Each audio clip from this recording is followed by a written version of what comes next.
Hi, I'm Jason Harris. I work in the front end, and I'll be talking about the native Wolfram player for iOS.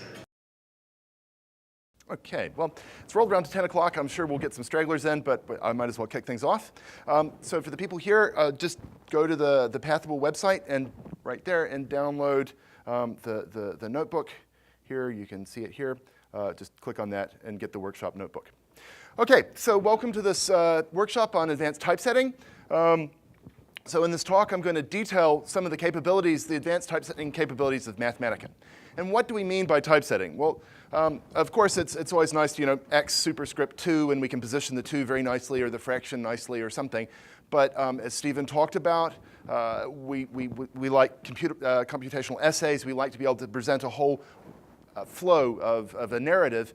And to do that, we need to be able to introduce our own notations for our own concepts that are not actually built right into Mathematica. And so we want to have a nice essay or a nice presentation of the normal concepts you use from physics, math, chemistry, computer science, biology, whatever, that isn't actually built in. And so the whole point of this workshop is to show you what we do internally, so you can do the same things that we do internally to extend Mathematica. And so we're not just so much interested in like a tech presentation of typesetting. We want to be able to do computation with it. We're Mathematica, so we're Wolfram. So in this presentation, I'll explore ways in which you can create your own notations for your particular field of study. And to do that, we need to talk about what lies underneath the front end. What language does the front end talk?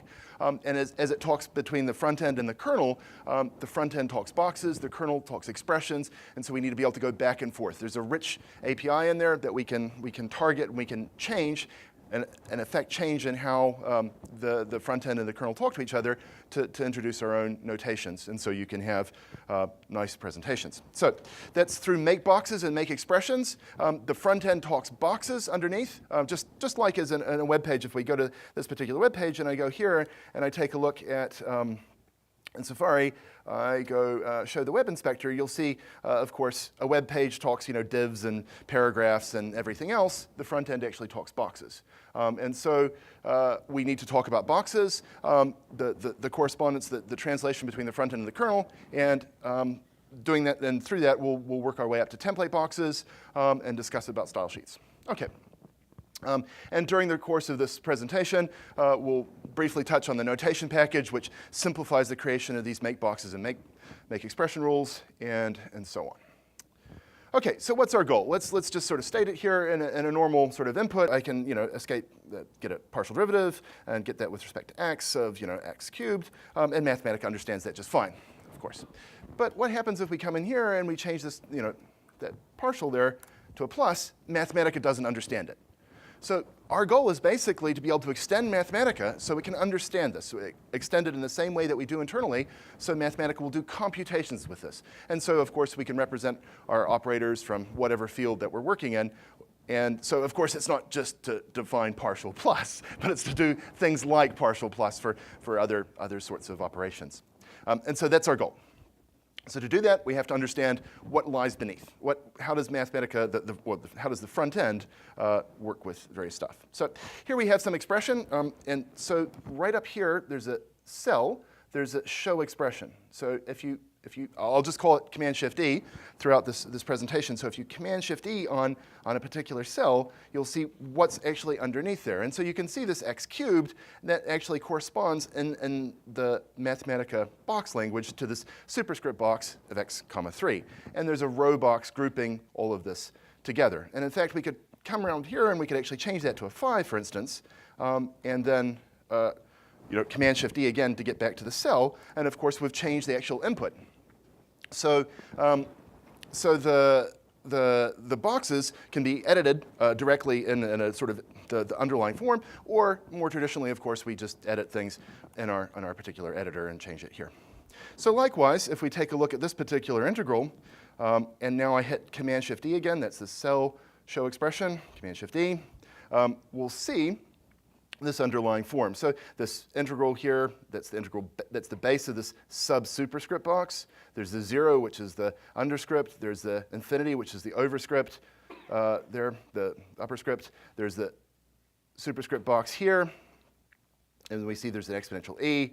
There's a row box here for this top bit here, and then there's a superscript box for the XZ, and there's a differential D, and so on. And of course, we could, as before, go in and change something here, change the underlying form, and evaluate, and it all sorts of works.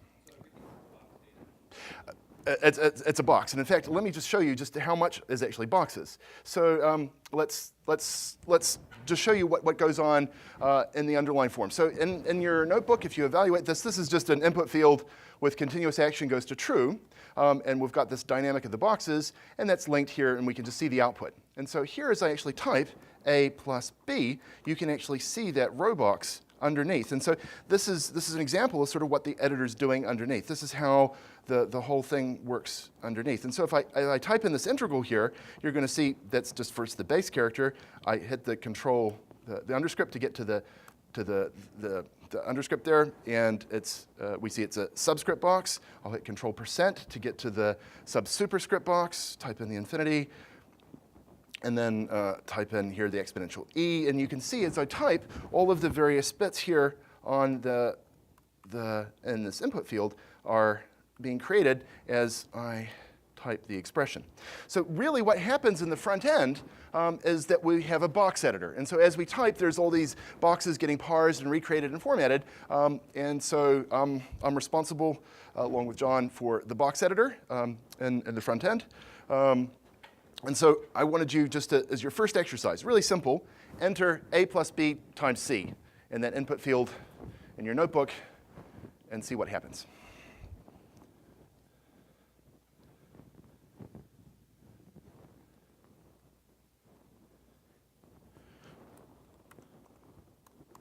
And we see it's actually pre-lexed and sort of pre-parsed. It's actually grouped according to the precedence.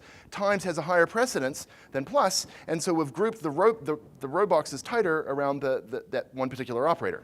Now, I could actually enter in a plus here, and you'll see that the front-end box editor can actually handle that. Of course, it gives us a box structure. You can enter this into some particular cell. So even though this makes sense to the front end, it doesn't make sense to the kernel. It's not a complete expression. So if I try and enter that, the kernel will reject those boxes, but it'll accept those. So the front end has to accept more boxes than the kernel. OK, so getting back to your question there of what is an actual box, you might say, well, OK, so that all your normal typesetting, your math is boxes, but graphics, surely that's lines and other things.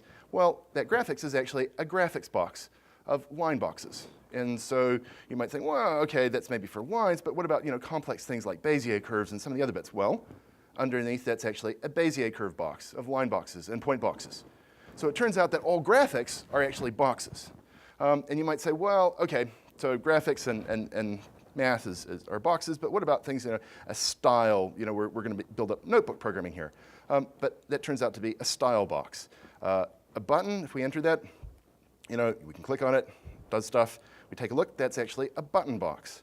A slider here, we're connecting here this variable mn through this dynamic here. And so as I move the value of the slider in discrete steps of 1, we see this factorization. Well, that slider itself is a slider box underneath. And the dynamic is a dynamic box. So it's all about boxes. Everything is a box in Mathematica that we in the front end and its representation. So, I, together with some of my colleagues, are in charge of the boxes in the front end. OK, so given that everything's a box in the front end, but it's an expression in the kernel, we need the front end and the kernel to be able to talk to each other. So what happens? So I get some expression like this. I evaluate it. And so we get some nice partial derivative, sine y over 2. We get its answer. What actually happened? So what we see is it starts off with a box structure that gets changed through, it gets parsed through into a kernel expression. That kernel expression gets evaluated to a new kernel expression that gets formatted to a new box structure. So it's sort of like this. If I get this input here, and we start off in the front end with these boxes, this subscript box of partial d, the fraction box of sine y over 2, this row box, and so on. And that's sort of then that gets translated through parsing to a sort of an expression, a bit more like that you can actually sort of think of. And so that gets changed into this particular form in this d sine y over 2, that form there gets evaluated, that expression then gets evaluated in the kernel to this particular form here, and that form in the kernel then gets sent back to the front end through formatting, and we get these boxes. So we start off with these boxes that the front end sees. That gets translated to this expression through make expression. It gets parsed right up here, and then that gets evaluated in the kernel to something like this, and that gets sent back to the front end through make boxes to that kind of expression. And so that's how we perceive the evaluation to occur. It goes straight from the box structure to a new box structure that we see, but it's going and doing this sort of loop, this diagram chasing. So how does that help us? Well, it helps us if we can change the parsing and change the formatting, we can control what Mathematica does. And so that is the next step. So one of the things you should possibly do is take a look at the make boxes documentation here, open this up for later on, and you'll see down at the bottom here, there's this low-level input and output rules, and there's some example later on that you might want to sort of follow that sort of pairs up with this talk. Okay, so let's go now and change some stuff. So let's get back to our example that was motivating this partial plus of t. Right now, Mathematica doesn't understand it. We want Mathematica to be able to understand it. So what happens? Well, it can't parse this expression, so we can see here which expression can't it parse. I'm using Command-Shift-B here to balance it, so I can select a whole box structure there. So I'm getting this whole row box here. And now, so it's make expression of this right now in standard form. And Mathematica can't do it. It doesn't know the answer to that. So to make this actually work, we need to tell Mathematica what the answer to this is. And so we're going to actually have to tell it, what's that answer? Well, Mathematica does know how to, we'll call it PD+. That'll be our full internal form of this particular operator. And Mathematica can make that. It can do it. So I can go here and I can grab the boxes for that here, like so. And now I can do make expression of those particular boxes in standard form, and it will know the answer. So what I'm going to do is I'm going to say the answer to this, which Mathematica doesn't know, in terms of the answer for something it does know, like so. And now, if I evaluate this particular input, it understands it. Right, so we've got parsing. That's great, but of course this isn't fully general yet, because if I come in here and I change that to like a Q, Mathematica doesn't understand it again. So we need to change this rule here to make that a general T, for instance, and we put the T here, and now we have the general rule. And so I can, it understands that, it'll understand this, and so on. Okay, so that's parsing, that's great. But now, of course, with any sort of notation, if I enter that, I'm not getting the formatting. It doesn't appear in this nice PD plus that you'd want it to, as if you understand PD pluses. So we need now a make boxes rule. So this is now doing the taking an expression to boxes. We need a make boxes rule, and so of PD plus of some t in standard form is going to be equal to what boxes is it going to be? Well, it'll be these boxes. So I go Command-Shift-E again, take a look at that box structure here, copy that, go here, paste it in, and that would actually work. So that's great. We do that. Right, exactly. So we take, well, we've got a T there, so it's if I put a W in here, we're still getting Q. So right here, I'd like to put a T, but this is an expression. The stuff on the left-hand side where we've got PD plus of T, T is an expression, it needs to be a box. And so if I put that in and I put some W squared right over here, it's going to give some sort of problems there. And if we take a look underneath, we see, oh, it actually put an expression in there, this cell context, and that needs to be a box. So what we need is we need to make boxes of T, standard form to do that, and now we can get the final result here, and it actually works, and we can take a look at that full form of the last result, and it's PD plus of power comma 2. So what happened here, originally, when this rule here wasn't actually a make boxes on this, we have an expression coming in here, and it put an expression there. And so when I do that, I'm getting an expression in the box form up there at the very top. And so the box, it needs to be boxes. It's like you entered text directly in HTML, it has some problems. And so we need to actually make that further argument here into boxes. Right. So that was an expression. So this is an expression, and that's a box we need it to be, right? Yep. Cool. OK, so, and so the rest of this, and in fact, you can evaluate, so I won't get you to type that in just yet, but you just go into your notebook, evaluate those things, and now, of course, we can define rules for this. Here's some, partial plus, we'll make it a linear operator. So we can do that and evaluate now as the partial plus is the sum of the partial pluses. We could go in here and put in another rule if we want, escape PD, escape subscript plus of, let's say, q underscore to the power of t is going to be equal to, I don't know, t squared, q to the t minus 1, for instance. And now we evaluate that again, and that partial plus of x squared will evaluate to, according to our rules. So we can enter expressions, and we can now use our notations to do computations in Mathematica. And indeed, this is pretty much sort of the stuff we do internally for all of our advanced typesetting, our special functions, and many other things, and we'll be building up to that. And of course, this has the correct full form as we want. OK, so with that in mind, the first, and I'll also mention here, so one of the other tricks here, so if we've given some textual form, y squared plus our PD plus of t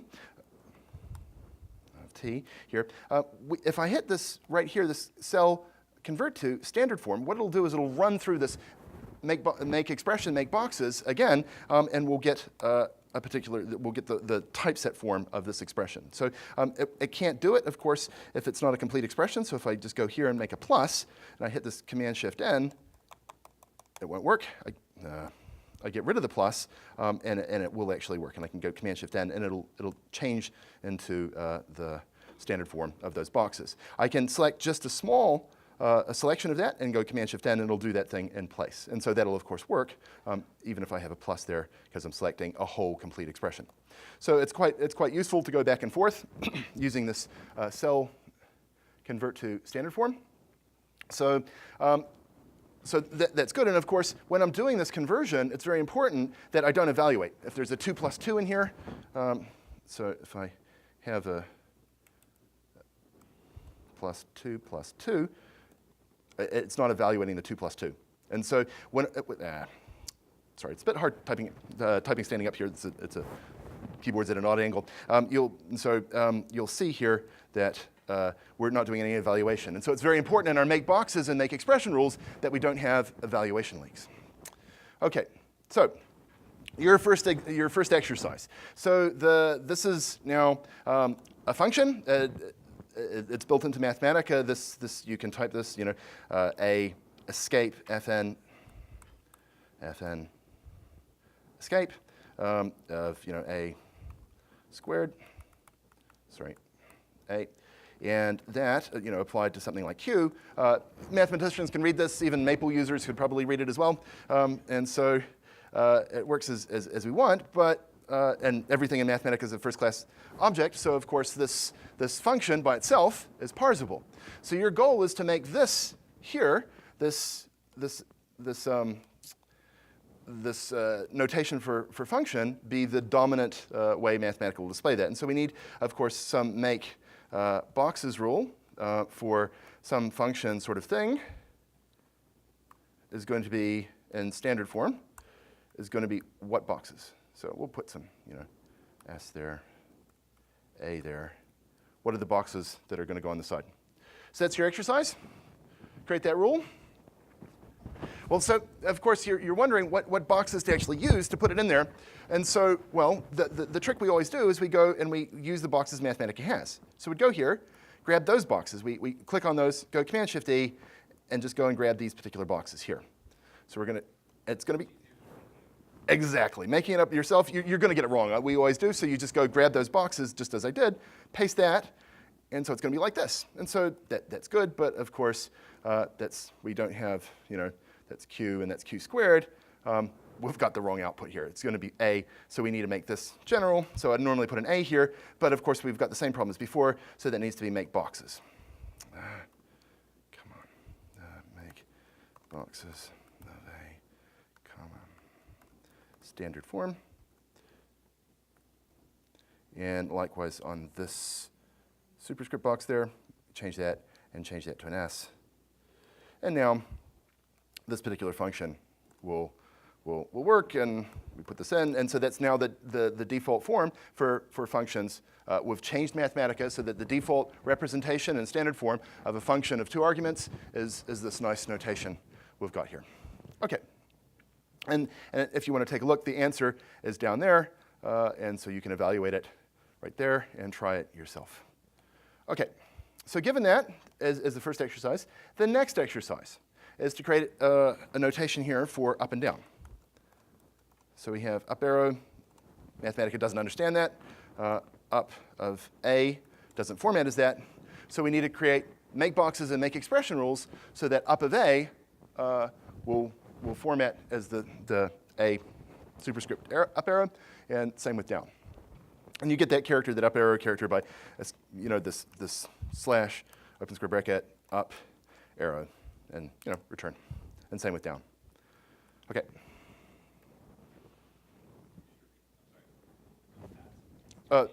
It's slash, and then up arrow. So you can do that for many of the other special characters as well. So like gamma, return it, etc.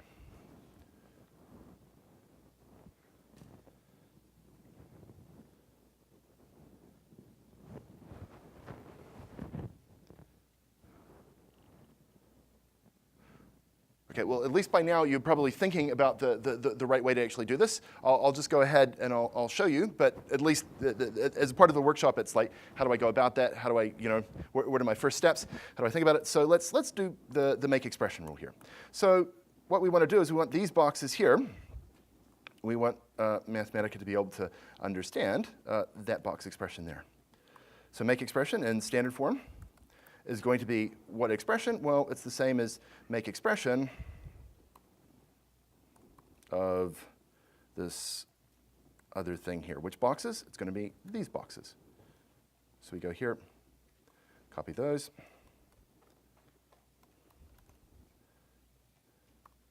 In standard form. And of course, we want a general A here and a general A here. And now we've got the rules for up of A. So we can now parse up of A, and in the same way we just copy this previous result here, change this here to down arrow, and we make this down. And now we've got plus B down arrow here. We've got down of B plus up of A. OK, so that's the make expression rules. We need also, similarly, we need the make boxes rules because, of course, we want this to appear in a nice form. So we're going to now take make boxes. What are we going to make boxes of? Up of A underscore, and standard form is going to be which boxes? Well, which boxes? It's going to be these ones right here. So I'll just get this subscript box there. There, copy that, paste that in. And likewise before, we need to make this argument, make boxes on the current argument in standard form. And now this will actually format as we actually want. And so the same way here, with down, we now have down arrow. So this is now the complete rules for creating our up and down arrows to parse and format. They have the correct full form, like so. OK, and so those rules are down below here in the answer. OK, so you can enter those and run with those. Okay, so moving on to something a little bit more complicated. Try and stick with the example. Even if you don't follow all the details, at least you're getting sort of the flavor of it, and you can come see us later on, and we'll go through the bits. But here's a common question. Sometimes we have a list of lists in traditional form that appears as a matrix, but in standard form, it just appears as a list of lists. What happens if we wanted that to appear a bit more like a matrix? What would we do to actually make this appear like a matrix? So, well, we've got the internal form. We're not trying to change how things parse, because, of course, when I enter this, it parses a list of lists. It knows that. So this is a make boxes rule here. What boxes is the front end going to have for some sort of list of something else like this? It's going to be in standard form here. Is going to be some set of boxes. Which boxes should we actually use? Well, it should be the same boxes as this kind of thing here. We go here, take a look at, there's a form box here of the stuff. Go here and grab that row box of the whole thing. Copy that. Go here, paste this in. Well, paste it. I'll just paste it here. And we've got all this other options. The grid box alignment we don't want. The grid box spacings we don't want. And so we're down to something a bit more like that. So we'd have, that would work, and would get, so, because evaluation happens.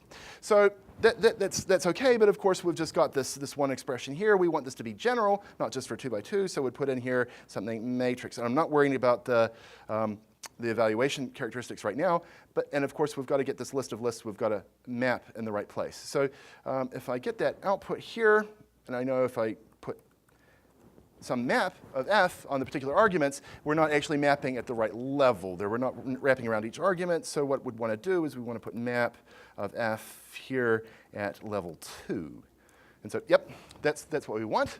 So we're going to try and map onto each of the arguments, and we're not going to map f, of course. We're going to map something like make boxes of a pure function in standard form, like so. Okay, so that's the kind of thing we actually want to do. So we're just going to grab this on the output here, go here into this grid box, paste that, and change this to A.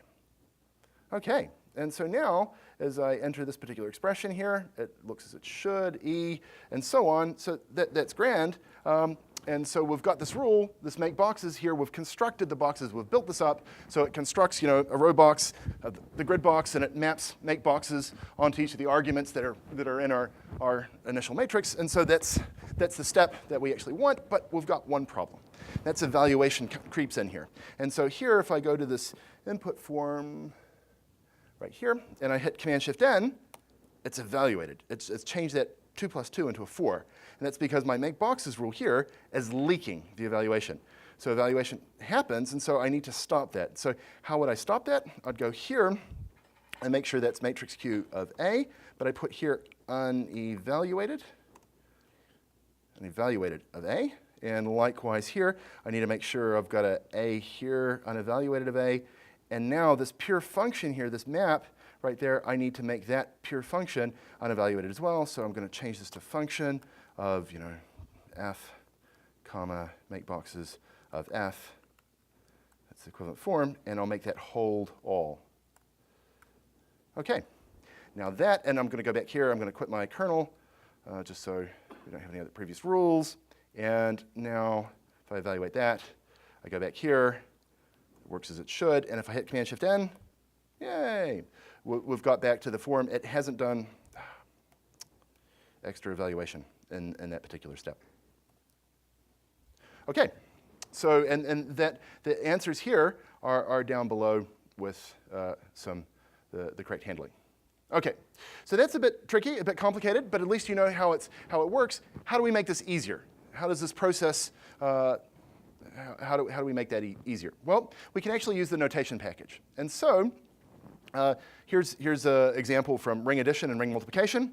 It doesn't work currently in Mathematica. It doesn't understand that. So I can hit escape notation like here. And on the outside, right here, I'm going to put some form that's the box structure form. So here I put plus.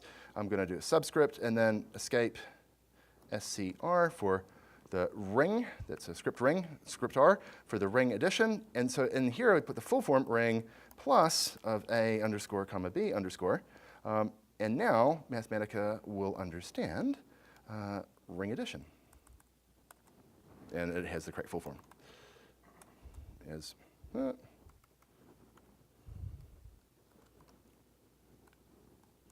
you'd expect. Okay, so that's great. So, so we can actually now just change that here, copy the various bits, change that to times, change this to ring times. And now it understands this particular full thing, has the right full form, as you'd expect. Okay, so we've extended the Mathematica now with this ring plus and ring addition for stuff that it didn't actually understand. The question now is, how did this actually work? So, Eduardo. So what happens, I'll talk about precedence a little bit later on, but this plus subscript r and the time subscript r, the precedence of that is the same, any scripted operator is the precedence of the base operator. And we can actually use syntax form with tag boxes and stuff to change precedence and, later on, but I'll talk about that towards the end. But right now, it knows the precedence of this, and in fact, it grouped this correctly. It grouped the multiplication here like this, because you can actually sort of see this in the front end as well. If you take a look at the box structure, you'll see this box structure is more tightly grouped. The A and the B is actually more tightly grouped. But it comes from the base precedence of the times. So when I type A times B plus C, it groups the A and the B together more tightly because the precedence of times is higher. And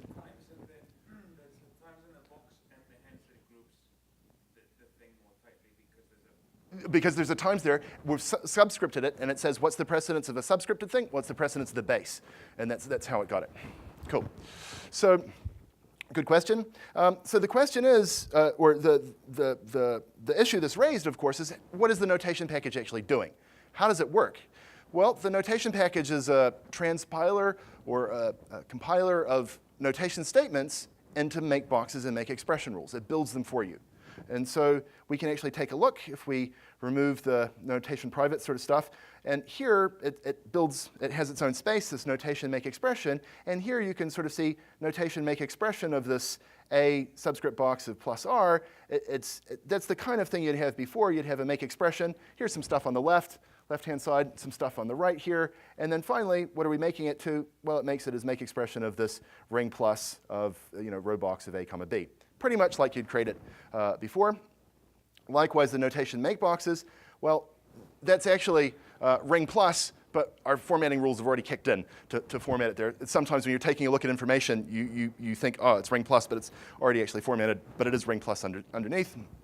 And there's this parenthesize. The notation package does a little bit more than our rules, and so it parenthesizes things correctly. In fact, I could go here and put plus Q in the output and would actually see our parentheses have been automatically added to make sure we get the right grouping. So using this action print notation rules, you can see the rules that the notation package actually builds. Okay, so the next question then is example, up and down revisited. So this is an example for you. Load the notation package and create a rule for up and down to parse and format. So go here, type in notation, escape notation, escape notation, or indeed off of the palette here, and then you put on this form, you put what do you put on the external bit? You're going to put some A, you put an underscore, up arrow, and you put up of A. There. And now it'll understand up of A, or up of Q, or up of W, and so on. Okay, and the same way with down. I should point out in the notation package we have underscripts on both sides because the rule has to work sort of both ways. It needs to pick out which of the arguments on. Yep. Exactly. So with right up the top there, we can have just a notation that parses or just a notation that formats. So in other words, if we got this particular rule here and we changed it to, I think we can do this. What is it? Here, grab that, go here, change this, and I'm going to quit the kernel, local, go here, load the notation package, go down here, and just evaluate this. Then when I hit up of W, we just get it, but I get here up of down, down arrow, up arrow. It'll format. So that's just a one-way. Sometimes you want the notation to only go one way, or sometimes you only want it to parse, sometimes only format, and so on. Most often, it's both ways. You want it to both parse and format, so it's the same in both input and output.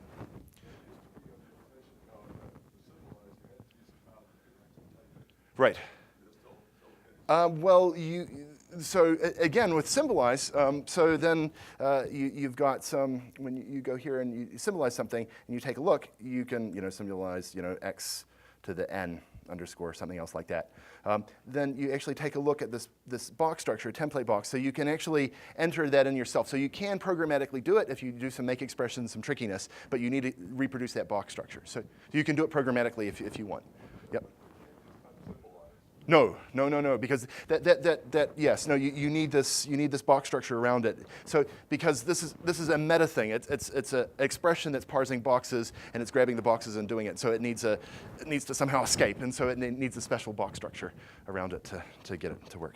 Okay, so finally, one of the other things I want to mention here is quickly entering notations. One of the bits of the notation package is you've got this add input aliases. And so we can escape, OPU, escape, and that gives us some sort of up operator here with Q, whatever. We'll be able to quickly enter some particular template. And of course, the dint TT, for instance, we've got some of these built into Mathematica already. That's a definite integral one. We can tab around all the various bits. You can build your own just by putting it in here. Okay, so I'm just going to briefly mention tag boxes. So tag boxes are used to guide the interpretation. We don't use them so much more, as much as we used to. So in version 8, I added template boxes, and they've sort of caught on like wildfire, and now all of our almost all of our typesetting uses them. And I'll get to them just quite shortly. But I should mention here that we use them sometimes for things like grid. And so you see this grid box, and you say, well, I thought that was a list of lists. That's matrix. Why is it parsing as And when I take a look at the output, get the full form of that, we see it's a grid. How does it know it's a grid? And we enter it. It still stays as a grid. Well, it's because there's this tag box here. So the make expression rules come along and they say, well, we're going to make this. Oh, hey, there's a tag box with this tag grid. Hey, I know what to do. I'm not going to do the normal thing. I'm going to do the grid thing. And so it formats it like a grid. And in fact, we could actually come here and actually remove this tag box here, turn around, remove it there, format that, and it's a list of lists. So it really understood by having that tag box in place that there's different make expression rules that will go in and identify that thing is a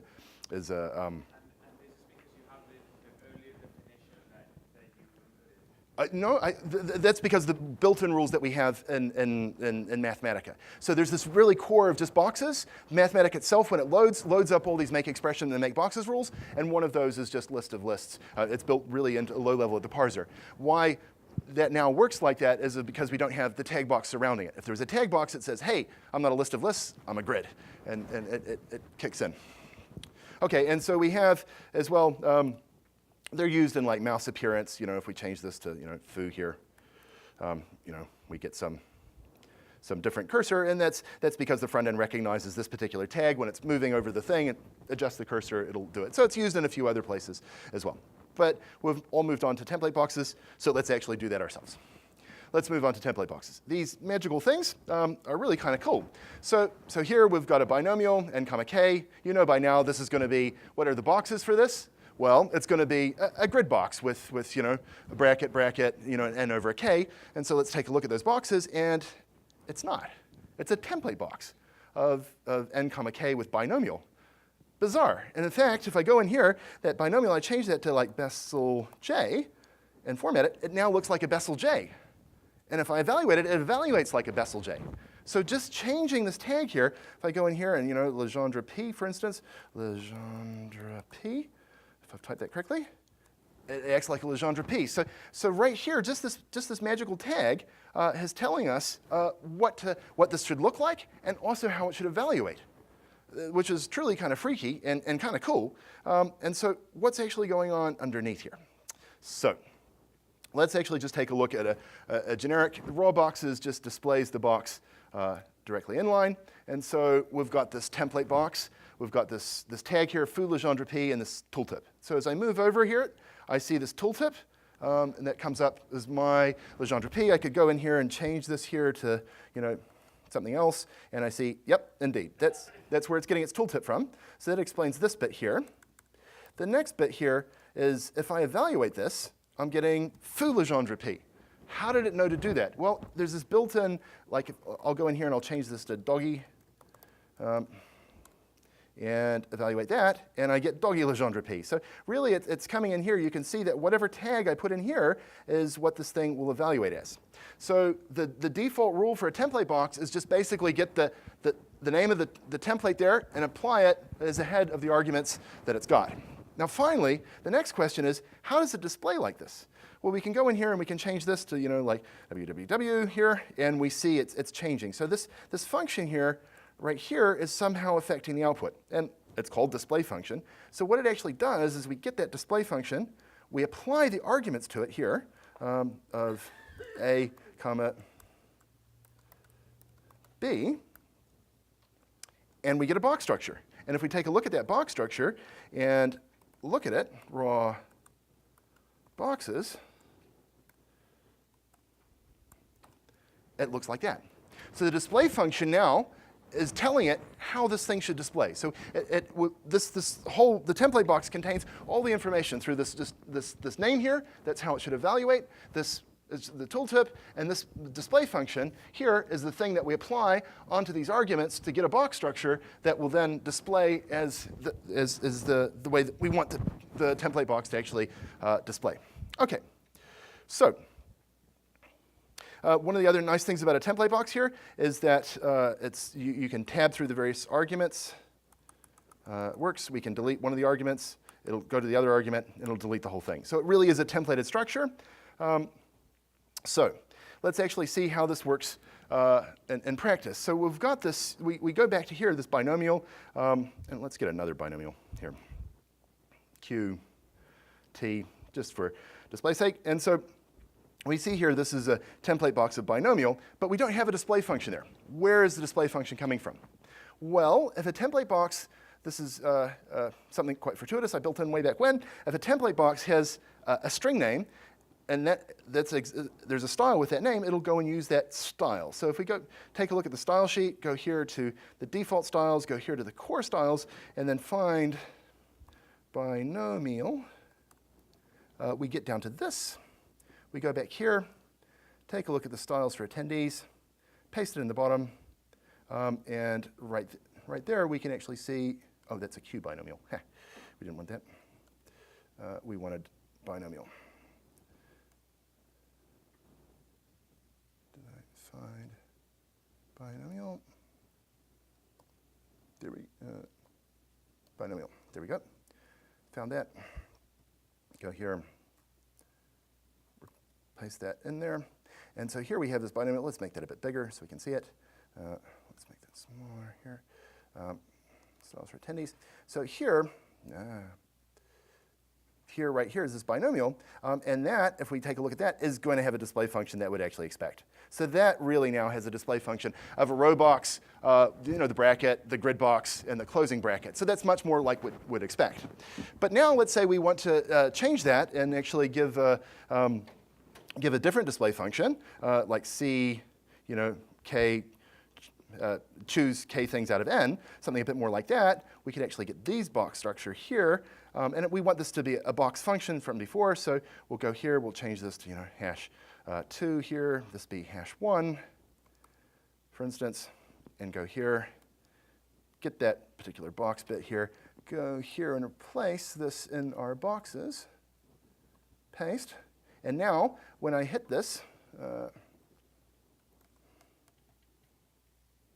and I actually unformat it, it's going to change all of the binomial displays to be this subsuperscript box of C. So you're looking here on this bit here, these binomials, and 3, 2, 1, you'll see they've all changed. So uniformly, we can change how a template box, in fact, all of our advanced typesetting, all of our standard functions, special functions and stuff are usually done through template boxes, so you can change how they look in your notebook uniformly. You can go in and change by changing the stuff on the style sheet, you'll change how these actually appear. And so here we can see this, parses, it formats, it works as it should. So again, what is a template box? So a template box here is some sort of box structure. It's a low-level notebook structure. It takes a list of arguments, the boxes, and we've got a tag. And that tag, if it's a string, it goes and looks up the style information on the style sheet, and then it applies the display function, which is a box function. It takes a list of boxes and it produces another box from it, and that's used to do the display of what the template box should actually look like. Okay. I should also mention template boxes can be nested at any levels. Here we see, it's using our new form for, binomials and Legendre P and everything. And so the next trick is, of course, if we can write our own make boxes and make expression rules at various times to affect the things we want to. So for instance, this is the next exercise. We've got a commutator here. So this here is, Q here, and it has, the correct full form. We want to write a make boxes rule for my commutator to get back to the template box of my commutator. Now I've got this display function here, so you can actually see what it's doing. And I could change this here. I could put squiggly brackets here if I wanted, and change the display of how it actually looks and works and evaluates. Okay, but of course we've got this display function here. I've got it handily built into the style sheet. You could enter your own, but right there is a my commutator style, which has got exactly that function. So what we can do is we can turn around and just remove that, and now we get the particular form as would expect. Okay. So your task now is to write a make boxes rule. We're coming close to the sort of end of time here, so I might just go ahead and do this. So what we want is a make boxes rule of my commutator should be what boxes in standard form? Well, we want to make this general, of course. We know this now. And we want which boxes? Well, we want it to be these boxes. And of course, we want to make that further. Make boxes of A, comma, standard form. And the same way with the B. Excuse me. And now we have, that goes like that, and full form. Do I have the, yep, and it works as it should, plus R squared.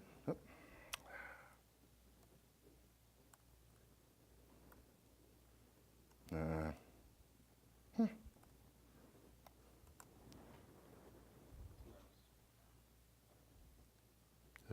My commutator? Yeah. What have I got? I've got a tag box. Oh, it's got the tag box, the full form tag box around it. Sorry. I'll just type it in again. C plus my commutator.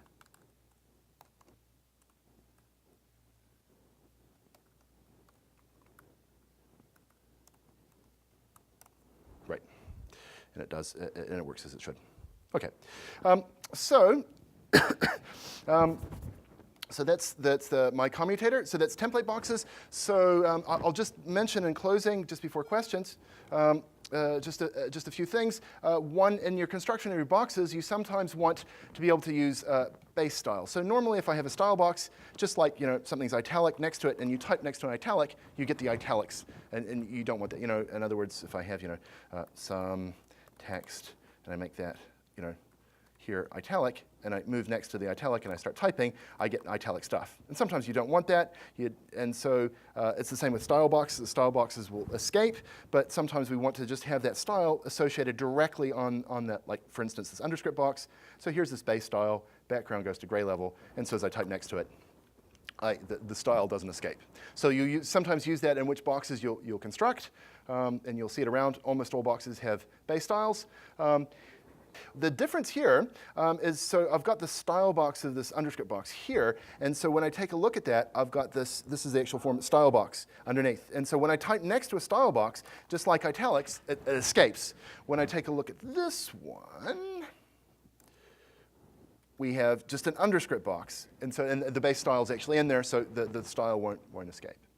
And that's the advantage of using base styles. So I won't go into it in too much detail. I'll mention now, Eduardo, to address your previous point, there's this option called syntax form. If we take a look at it on the help, it's minimally documented here, but it will sort of say stuff, and you can change the precedence of the various operators by wrapping the syntax form option on your template box. And you've got it for tag boxes as well. And I'll mention as well that some of the typesetting is context sensitive. So we see point here. It's not typeset, but graphics, the point inside graphics is typeset to a point box. OK, and one final irrelevant note, the CSS model is actually very similar. Maybe they copied us. I doubt it. But the box style, the base styles, the default base styles, the image margins, frame margins, they're quite similar to the actual CSS model. And so it's interesting to note that basically a lot of these tree sorts of markup languages, ours is one of them, HTML is another, have adopted the same sorts of things. It's a natural form of representing the underlying content. OK. So the conclusions for making a template box notation is you enter a structure in 2D typesetting, you copy those boxes, you don't try and invent them yourself, you copy those boxes, fill in the various arguments with the hash n to get a pure function, put that resulting style in the style sheet, create a make boxes rule to get the output to be correct, and for bonus points, maybe create an input alias for the notation. And that's sort of along the lines of exactly what we do internally to create all of the various bits, all of the extensions that Mathematica has. And so now you, too, can go forth and create the same stuff that we do internally and extend Mathematica to your own ends and desires. Right. Questions?